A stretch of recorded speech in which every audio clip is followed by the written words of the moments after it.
You read the title. We're covering season 1, episode 1 of The Walking Dead. And I need you to understand that with how good this season actually was, Telltale must have had to sell their souls to write it, because it went all downhill from here with every other season. I've been trying to play season 2 just for YouTube content, but it has genuinely been one of the worst experiences I've ever had to go through. The characters are bland and boring, and for some reason they decided to bring back Kenny of all people. So I thought I'd run it back with episodes from season 1 until I finish recording season 2. And we're gonna jump right into it. So we open up with Lee sitting in the back of a cop car, and this man's constant yapping is the reason why the next series of events is about to take place. He starts giving us the full documentary of every arrest he's ever made, and he takes his eyes off the road for a crazy amount of time until this happens. If I do say so. This other We wake up to the cop being laid out on the ground looking like Peter Griffin, and Lee really has the nerve to ask, "Hey, officer, are you all right?" Is this nigga serious? so we kick ourselves out of the car, and Lee meanders his way over to the cop to get his handcuffs off. But as soon as he does, the cop resurrects, and now we're trying to make our way back to the shotgun. And once we get to it, this man picks up the shell, drops it just to pick it back up and drop it again. Like, my brother in Christ, we are still in the tutorial. The game is still telling us what to do, and we still have to deal with all this. So he misses the shot, and the game gaslights us into thinking he got a proper headshot. But the sound made every single walker spawn to our location. And this is when I'm going to introduce the Lee 4 counter, because it damn near becomes his signature move every single time he's in danger. But we somehow make it over the fence, and Lee gets to the window where he's like, "Help me! Help!" so we start walking around until... So after a while of just searching and not knowing exactly what we're looking for, Lee finds the walkie, and we find out all those messages were left for a little girl named Clementine who had been posted up in the treehouse ever since this whole thing started, and her parents are definitely cooked. But before we could even talk some more, this happens.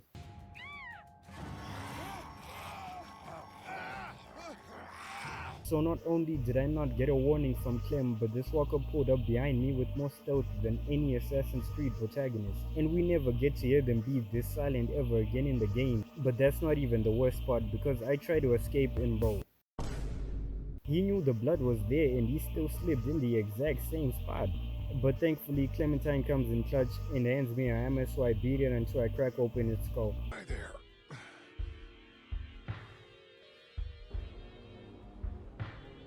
Did you kill it?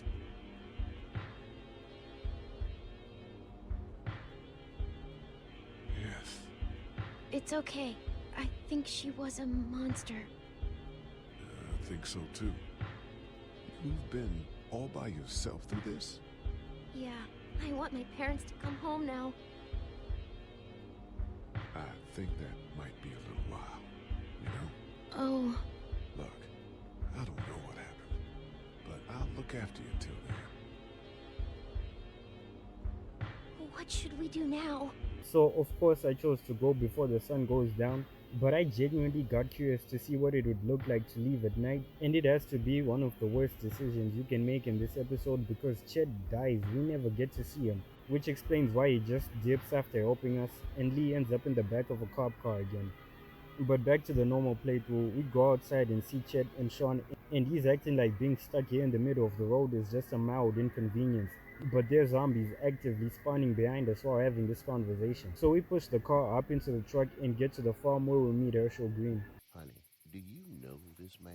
Yeah, we're gonna have to deal with this a lot throughout the game, and it's not like I blame them for axing, but I'm the only one Clementine has at this point, so it doesn't really matter. So after hitting me with like 20 questions, Herschel patches up my leg, and we go to sleep in the barn and wake up to the professional headache provider himself. Leave me alone! Look, I need you to understand that Kenny is the sole reason why I find it hard to revisit this game. He treats not taking his side like it's a federal crime. If you pick dialogue option that's like 5% different from what he wanted, he suddenly starts acting like you betrayed him, his family, and the whole boating community or whatever else he's into. And it just keeps getting worse the more the game goes on. So we get to meet the rest of the family, his son, Duck, and to make it worse, Kenny's wife is named Katya. So after a bunch of yapping, we get to the part that got us kicked out the farm.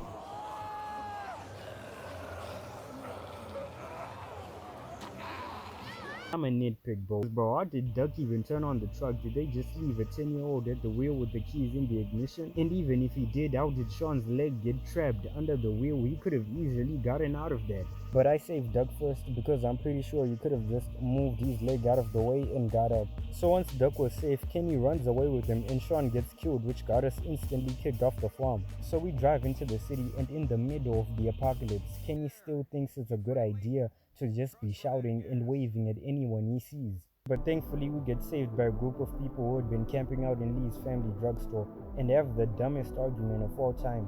Larry thinks Doug is bit because he's covered in zombie blood, and he's acting like if he turns we're all done for. Brother, it's one little boy. Even if he does turn, we can pack him up easily. But before we could even finish the conversation, Clementine wanders off, and then this happens.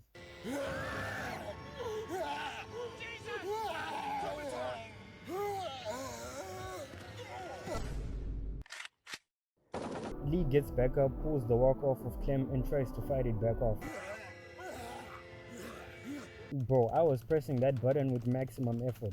But Carly ends up saving me by getting a headshot, and then the most satisfying thing happens. That was. Dad!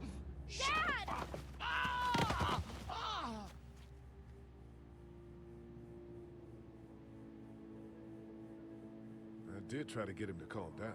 So after this, a whole lot of nothing happens. We spend the whole time trying to get into the drugstore. Then we have to go on this whole side quest just to save Glenn. And he wasn't even in danger. He could have left whenever he wanted, but stayed because there was a girl trapped in one of the motel rooms. So we go full stealth mode, taking out walkers until we make it to the door. And not only was the girl we tried to save bitten, but I could feel Glenn's pain when he said this. You have a boyfriend? Glenn?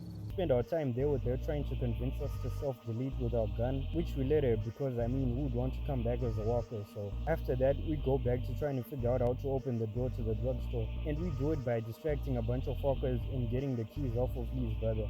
We use the keys to get in, but it still triggers the alarm, and every single walker who could hear it started making their way to the store. Kenny goes to get his truck, and the rest of us have to keep out the walkers as long as possible. And that's when the game gives us an option to save Doug or Carly. And hear me out, this is probably my 4th time replaying this game, and I've never once thought to save Doug because why would anyone do that? But trust me, I ended up regretting this because Doug is gonna be as useful as Ben in this game. So as everyone is leaving, Larry punches Lee in the face and leaves him to die. The next time I see him, he has the nerve to say this. You like my daughter? Not really. Good. Stay away from her.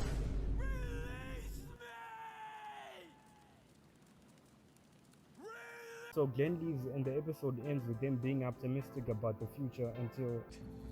There are worse places to call home. Yeah, you're right. You know, guys, I think it's going to be okay.